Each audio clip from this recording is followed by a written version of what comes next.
All right, here we are back in the truck. So, no footage of yesterday's workout. It was pretty straightforward, like 1,000, maybe a little over 1,000 meters on the row machine, right? It takes like 5 minutes.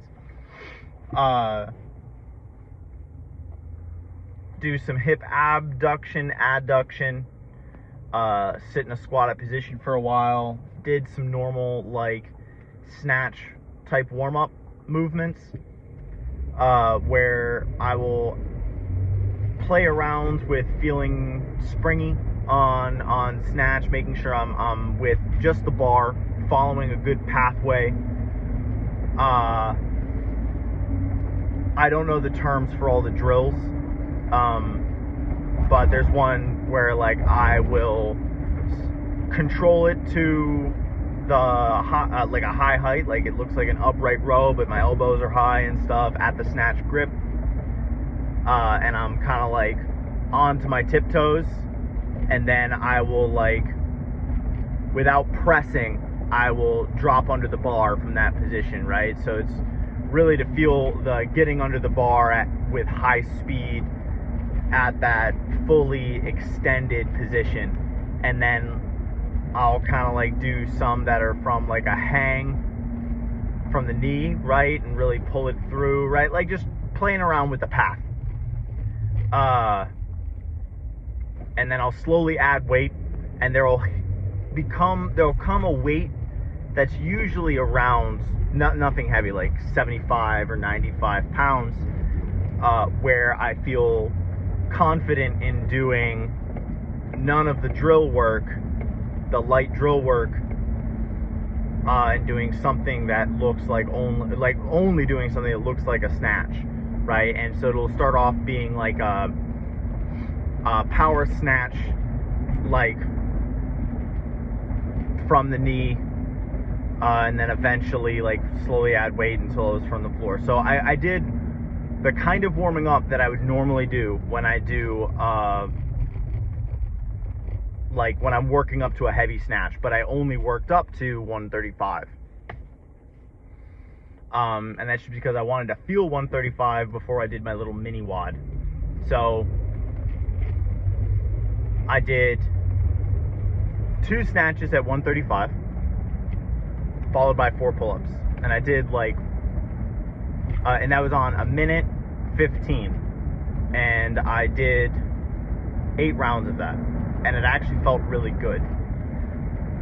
That may have been because the volume was a little low per cycle. Probably could have done it on a minute if I was really motivated to. But I think I was getting a sufficiently high heart rate to get some adaptations. So that's what I stuck with.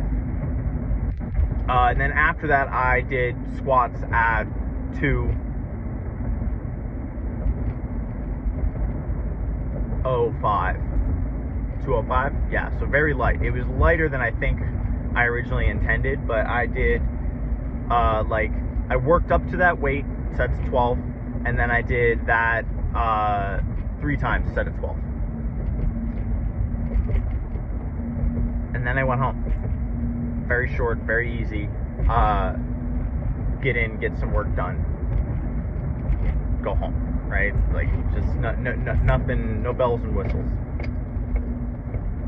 And I think I did that just because I felt like it. I didn't necessarily want it to be that like I'm getting burnt out from the gym because I'm doing something I dislike. So I gave myself a cookie, as it were. I will probably tomorrow revisit that workout that is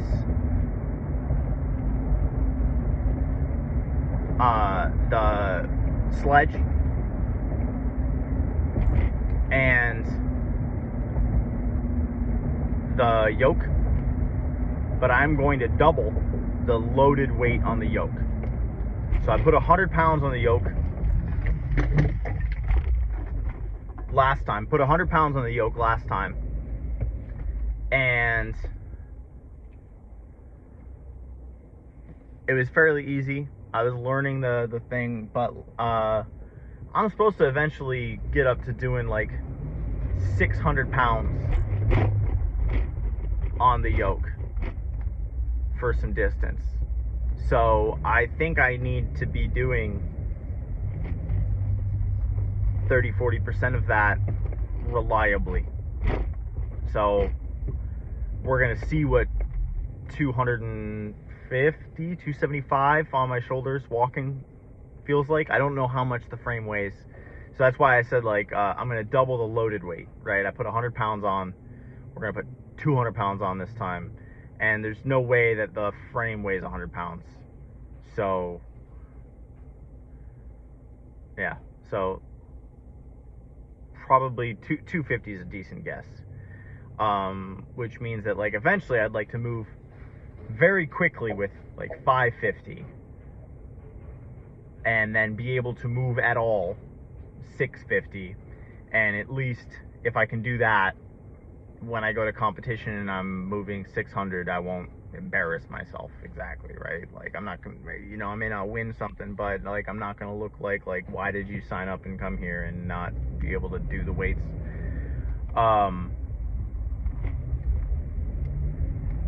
And so on that note, like Texas Strongest is taking a while to repost when they're actually doing the competition. It's kind of got me stressy about it. So I might do this Ronnie Coleman Classic in mid to end of August, so like a month and a half earlier than I was projecting. I don't know, I might cut some things short. I was getting in my head yesterday as to whether or not I was going to even just like say I'm not going to do another strongman competition this year, just because like things aren't aligning time-wise. And before I let myself commit to that, I went and did the workout. And after the workout, I felt a little better. I felt less defeated. Because I already felt like October I didn't have a lot of time to really get where I wanted to be. And I know one of the things people suggest you do is like take enough time off so that way you can like actually level yourself up a little bit. And I would like to do that. But I want to compete. I do. And I think taking a couple months between competitions is still more than a lot of people do. So how am I going to go about this? I think starting really soon here, I'm going to phase out of this like mini conditioning phase. It is what it is. I'll use winter for my conditioning because summer, it is just too fucking hot. It's too hot. It's 105. It's 105 right now. Trying to put in some good cardio work, especially at like some of these places that are like just big garage gyms, is such a task. I'm already hot throughout the day. Then going and getting myself kind of overheated at the gym is the absolute worst. It is no fun. It's not enjoyable. So I might spend the winter months getting in really good shape. And I'm not gonna do a competition until like much later. So next summer is when I'll do. Next summer is when I'll do my next one. After this one in either August or October, depending upon what happens. But if it is the one in August, that means I will move right into a strength hypertrophy phase. And those two things are going to be together instead of doing the hypertrophy and then the strength. And I don't know if that's like something that people would say like, oh, it's fine, especially if it's short enough of a phase that it's not really going to matter, or if you're like not as advanced as some other lifters, it's not going to matter, or anything along those lines. Or like maybe it does matter a whole lot, and they're like, yeah, you can't target the high threshold fibers and work on strength at the same time. And I'm like, oh well, if that's the case, then I might just do strength and ignore some hypertrophy work. Just kind of let whatever hypertrophy would normally happen from dedicated strength work, because it's not like you're not growing muscle from stimulus, especially if you're like not storing fat and you're in a caloric surplus, right? Surely if you're not storing fat, right, you're controlling your insulin correctly, you're in a calorie surplus, and you're stimulating your muscles, you will build some muscle. It just might not be as efficient as it would if you were like doing like all the nitty-gritty specific hypertrophy work. Like higher rep, good neurological load, maintaining calories, etc. Maintaining your caloric timing, I guess, is something that's important for muscle building. You can eat all the same things as the next guy, but if you eat them at the right time in accordance to when you're doing things, you might be a little bit more metabolically efficient. Unsure. I've never been good at building muscle. I'm one of those guys. Like, I've always been very strong for my size, and I think that's just because I've been naturally athletic, and I've maintained some athleticism for like some degree of like being a person who moves for a long time in much of my life so far.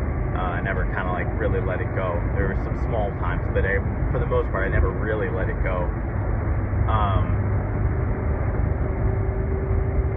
But so the thing that's missing for me is building more muscle and being super lean. I've always been like not fat, but I've never been like real lean. Even when I was like a good swimmer, I've never been like lean. It was never like ripped, like CrossFit looking like abs and stuff, right? Never had any of that.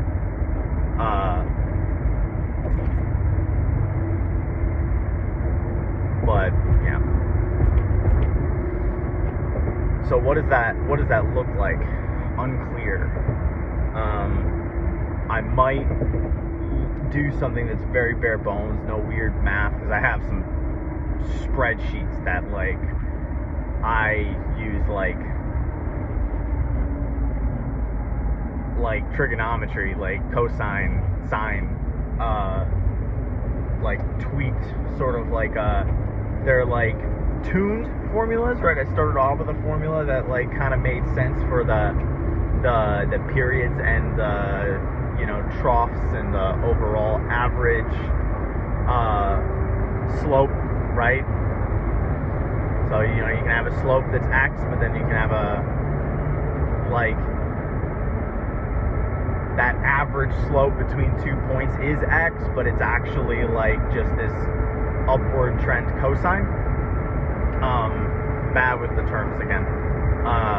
So I'll do that, where I'll have this undulating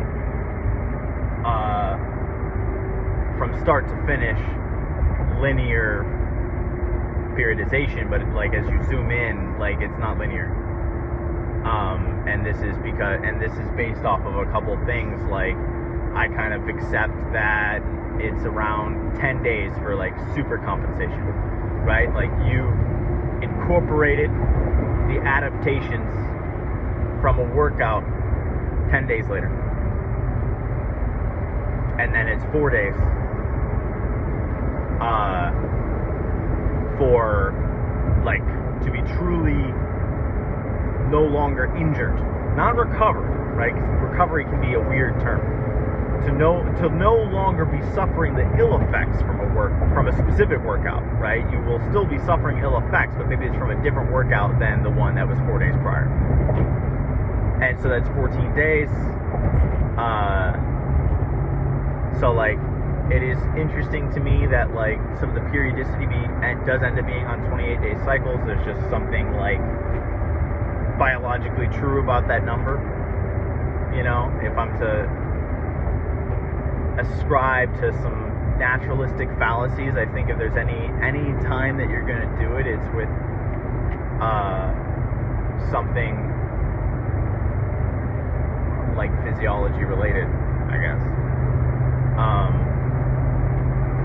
Because we're not talking about whether or not that's good or bad, right? It's not a qualitative thing that we're trying to say, but it just happens to be. It happens to be that it's this 28-day cycle, really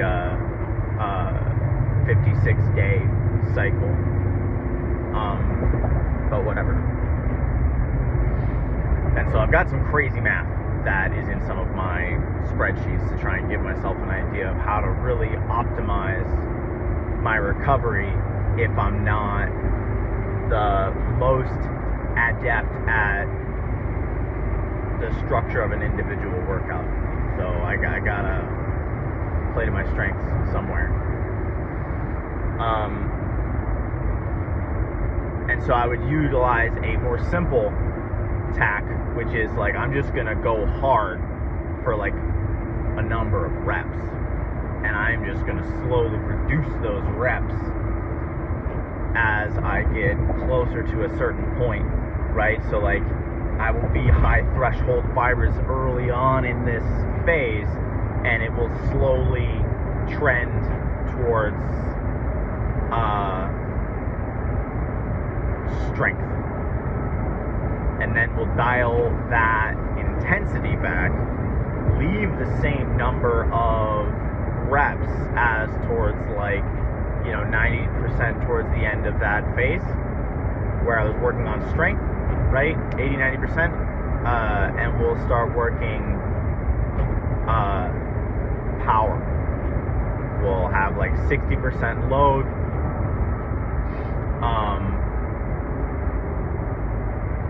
but like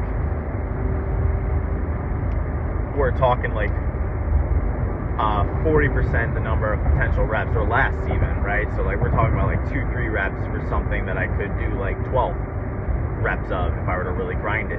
And then we'll do movements based off so whatever that number is. So let's say it's squat, right? I'll have like a squat number that I know and that is a true, that is real and measured, right? We'll have a squat number that's real and measured. And then there will be another squat number that is like a derived squat number. That derived squat number, we would then derive some other things like a perfect snatch and a perfect clean and jerk, assuming all stars aligned kind of clean and jerk. And we'll treat that like, if it seems outrageous high, like I've never hit anywhere near that number before, then maybe we'll ignore it, we'll go back to the beginning. But usually it's not what happens. I do find that the numbers are pretty reliable when you've got your ratios dialed in, if you know yourself, right? Like I do find that my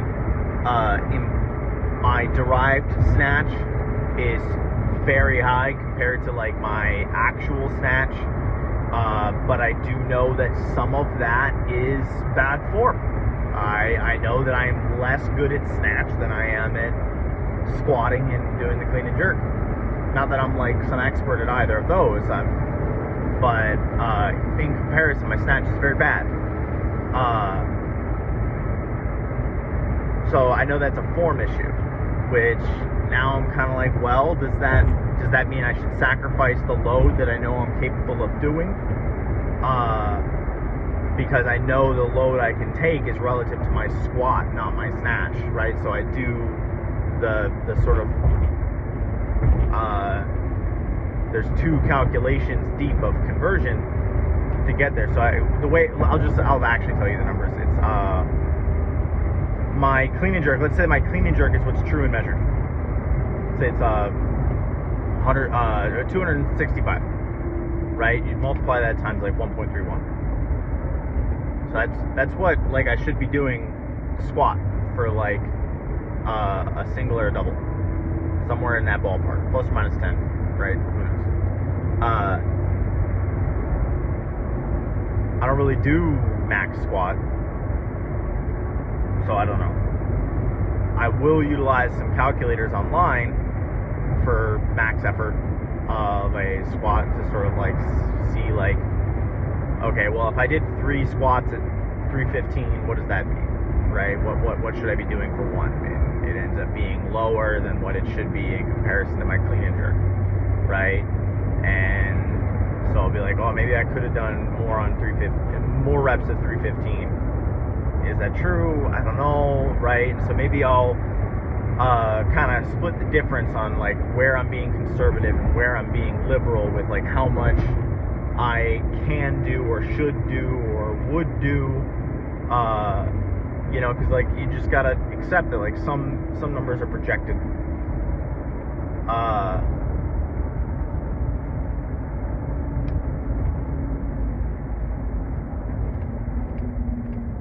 But yeah, so 60% on snatch might actually be 60% of what I should be snatching, not 60% of what I've ever snatched.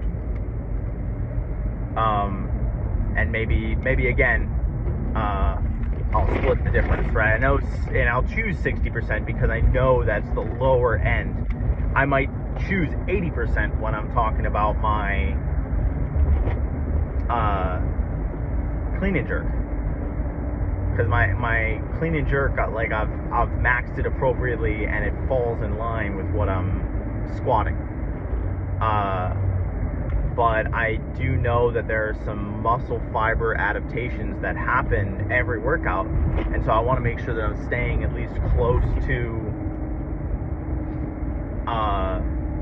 a range that I know is stimulating those fibers. So I'll like snatch. I'll try and like 60% is the bare minimum what I would like to do whenever I do something that is speed work.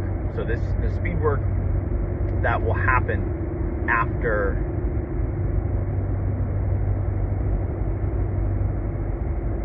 this like hypertrophy strength phase is at a like it'll be based off of like what I ended up doing most of the way through that strength phase. Like I will assume some adaptations were made, because surely they were.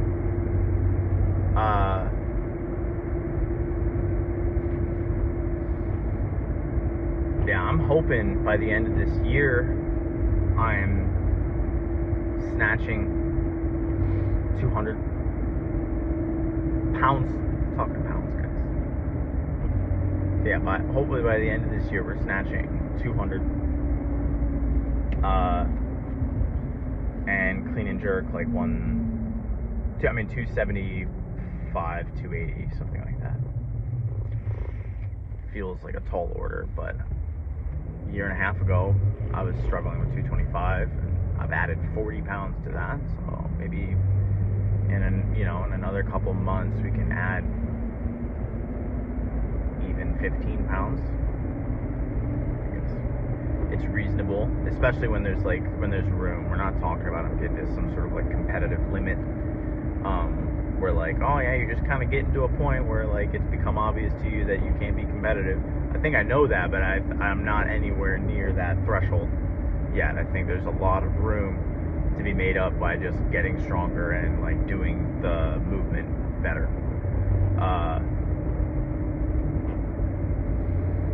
I would love to know what other people do for their yoke.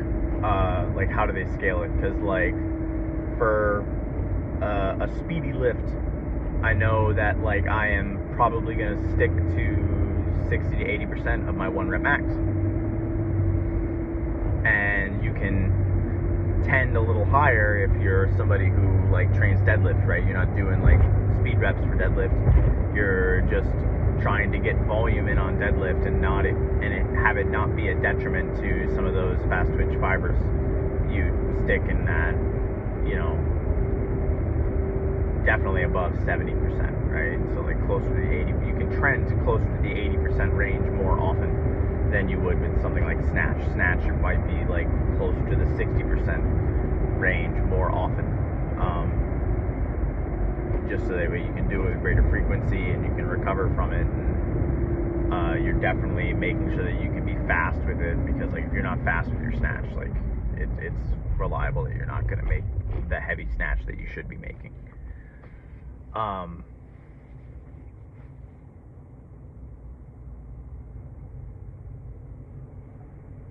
So yeah. Oh yeah, yeah. So like, what's yoke? Like, does it matter? Because the main mover is like a walk, right? So how much is actually loaded on your body? Does it actually matter for your musculature? Is this something that just wins you? Is it more? Is it like deadlift in comparison to other lifts like snatch and bench, where it's like really taxing on your nervous system more than it is on any of your muscles? So like, can you trend higher, or is it the opposite? Like, go lower, right? Like, don't trend so high. I honestly have no clue. I'm gonna feel that out as we go. I don't know what's a good movement to do after. I'm gonna have to look at these two competitions. I think one of them might have a log press in it. I know that the Ronnie Coleman Classic in August has the behind the neck press, like what we saw at World's Strongest Man, which is cool. That's cool. And I think I'd be pretty good at that.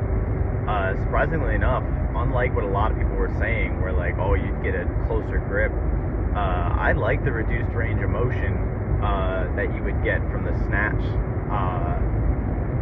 Like, I don't know that stabilizing it is actually that big of a problem. I think if it's something you've trained, stabilizing a weight that's at your limit is not your limiting factor. I think the limiting factor is actually being able to generate force on the bar.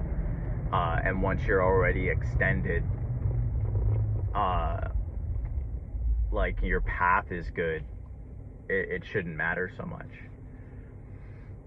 Like, you put the force on the bar to get it there. Like, I think that somebody who can't support it at that position is maybe like one who kind of failed in training it. So I think the snatch grip makes more sense. I got good mobility in my shoulders, and they're like, oh, some of these big guys, they don't have good mobility in their shoulders, and so they pick this really wide grip. No, I think that's what makes sense. I think that wide grip makes sense. I think some Olympic lifters might. I don't think they ever do closer to a clean grip behind the neck press for any fucking reason.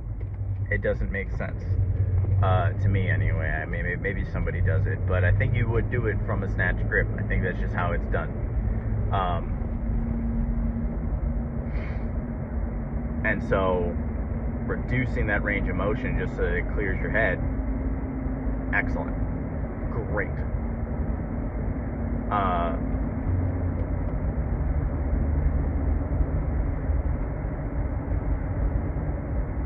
Because like that's less distance that it has to travel. Because I'm only gonna be able to travel down so much. I haven't decided if I'm gonna split jerk or squat jerk it. If I do that, I'll have to play with it.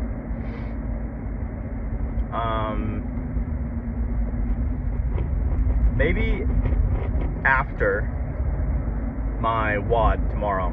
I can never decide. I always like to do a strength thing to finish up the workout.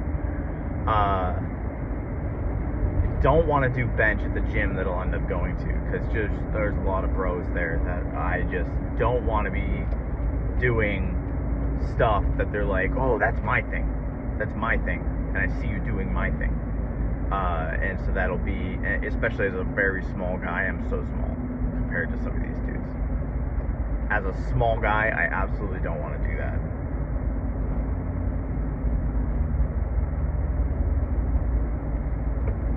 That would be no good.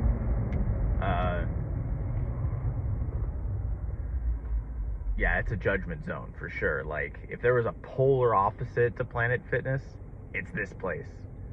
The place's whole thing is judgment.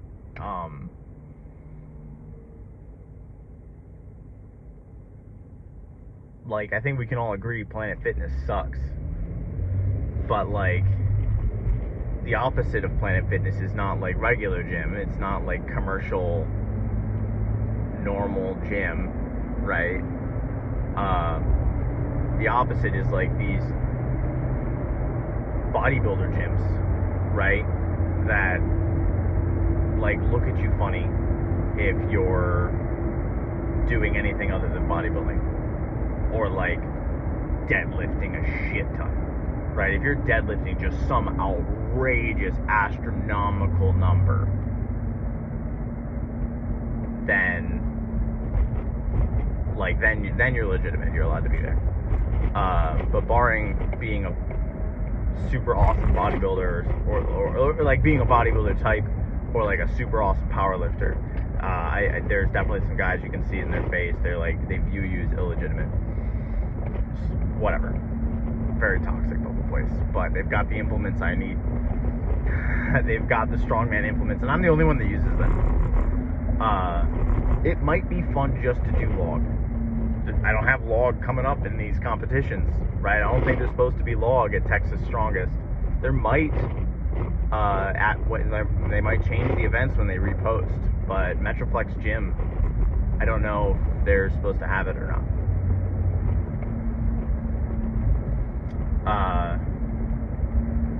But I might just do log afterwards. Just play around, super light, new movement, right? Like, let's start, like, especially after that, like, who cares if it's explosive or, like, you just get a feel for the implement, right? Don't even really have to load it. Good time to sort of, like, get used to, like, well, how do I work out with this thing? What does my setup look like? Because when I'm going for, like, a heavy weight, I'm starting to mess around with heavy weight, and there's a tempo to the workout. I don't want to have to be learning, like, well, how do I place the pads? Or, like, how do I load this implement? Like, what's the best way to load this implement? Where do I put everything? Where do I stand? Like, is there anybody that's going to be in my way? The implement's bent, but is it going to matter, right? I don't even know yet. It's a lot. So we'll see. I'm about to be home. I guess that's it.